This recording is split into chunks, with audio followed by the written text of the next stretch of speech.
हिंदू, बौद्ध, जैन धर्मों के अलावा दुनिया के कई इलाकों में स्वस्तिक के चिन्ह का बहुत महत्व है। कोई भी मंगल कार्य शुभारंभ करने से पहले हिंदू धर्म में स्वस्तिक का चिन्ह बनाने के बाद ही मंगल कार्य का शुभारंभ किया जाता है। लेकिन यह स्वस्तिक का चिन्ह मंगलकारी क्यों है? यह चिन्ह असल में क्या दर्शाता है? इस स्वस्तिक चिन्ह का आकार कहां से लिया गया है? आज की इस प्रस्तुति में स्वस्तिक के बारे में ऐसी आश्चर्यजनक जानकारी देने जा रहे हैं जिसे आपने पहले कभी नहीं सुनी होगी, और हर एक सनातन धर्मी को स्वस्तिक के बारे में यह जानकारी होनी ही चाहिए। तो इस प्रस्तुति को अंत तक जरूर देखना।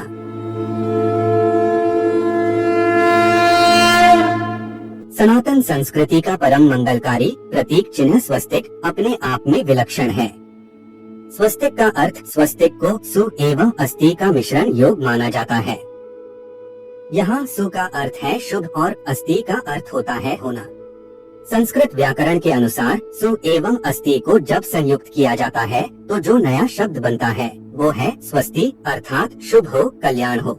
और स्वस्तिक का मतलब होता है कल्याण करने वाला। भारतीय संस्कृति में स्वस्तिक चिन्ह को विष्णु, सूर्य, सृष्टि चक्र तथा संपूर्ण ब्रह्मांड और वैकुंठ का प्रतीक माना गया है। कुछ विद्वानों ने इसे गणेश का प्रतीक मानकर इसे प्रथम वंदनीय भी माना है। यह मांगलिक चिन्ह अनादि काल से संपूर्ण सृष्टि में व्याप्त रहा है।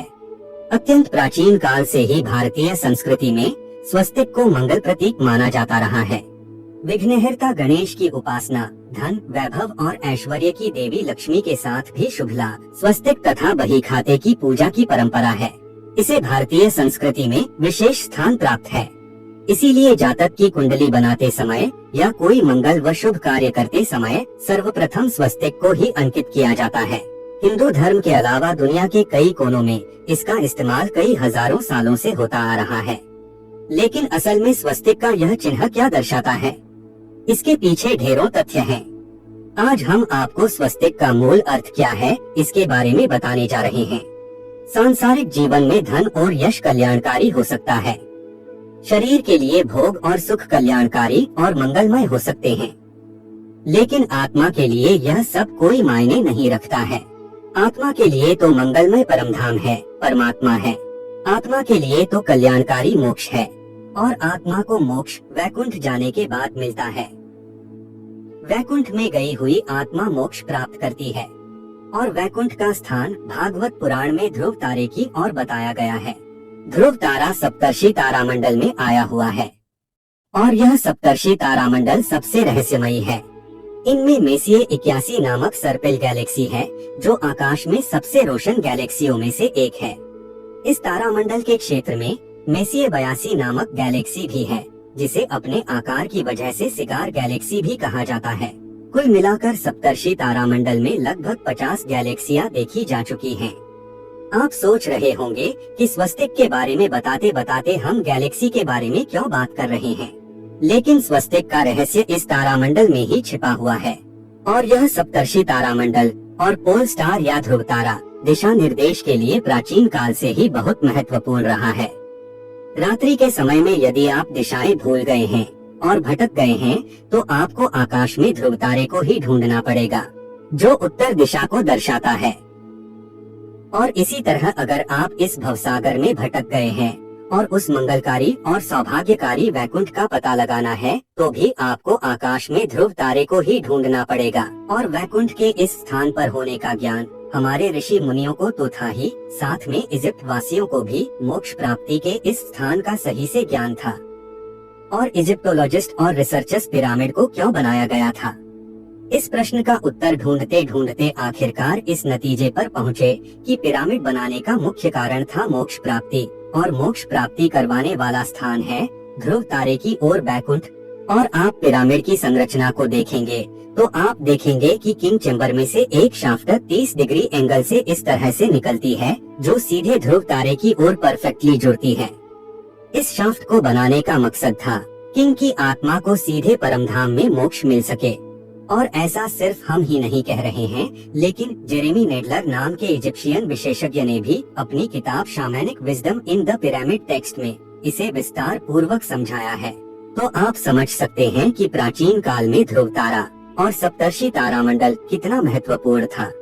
अब आकाश में मोक्ष प्रदान करने वाले इस मंगलकारी और सौभाग्यकारी स्थान का पता लगाने के लिए आपको सप्तर्षि तारामंडल और ध्रुव तारे को ढूंढना होगा, और सप्तर्षि तारामंडल को कोई भी आसानी से ढूंढ सकता है। सप्तर्षि तारामंडल 7 तारों का समूह है, और उसके पहले 2 तारों की सीध में देखेंगे तो आपको सामने ध्रुव तारा दिखाई देगा। और यह सप्तर्षि तारामंडल वर्ष में अलग अलग ऋतुओं में अलग अलग स्थान पर दिखाई देता है। वसंत ऋतु में यह तारामंडल ध्रुव तारे से ऊपर की ओर दिखाई देता है। शीतकाल में यह तारामंडल ध्रुव तारे से पूर्व की ओर दिखाई देता है। शरद ऋतु में यह तारामंडल ध्रुव तारे से क्षितिज की ओर दिखाई देता है, और ग्रीष्म ऋतु में यह तारामंडल ध्रुव तारे से पश्चिम की ओर दिखाई देता है। अब आप देखेंगे कि यह जो आकृति बन रही है वह स्वस्तिक की बन रही है। अब आपको समझने में कोई मुश्किल नहीं होगी कि स्वस्तिक की 4 भुजाओं को क्यों 4 दिशाओं का रूप माना गया है, और स्वस्तिक के केंद्र को क्यों विष्णु का स्थान बताया जाता है। प्राचीन काल में प्रतीकों का बहुत ज्यादा प्रयोग किया जाता था। यहाँ तक कि प्राचीन काल की भाषा लिपि भी प्रतीकों से बनी हुई है, और आकाशीय नक्षत्र को भी कोई ना कोई वस्तु का प्रतीक माना गया है। इसी तरह स्वस्तिक भी मोक्ष प्रदान करने वाले बैकुंठ का प्रतीक है। भगवान विष्णु और बैकुंठ का प्रतीक होने के कारण स्वस्तिक को परम मंगलकारी और सौभाग्यकारी माना जाता है।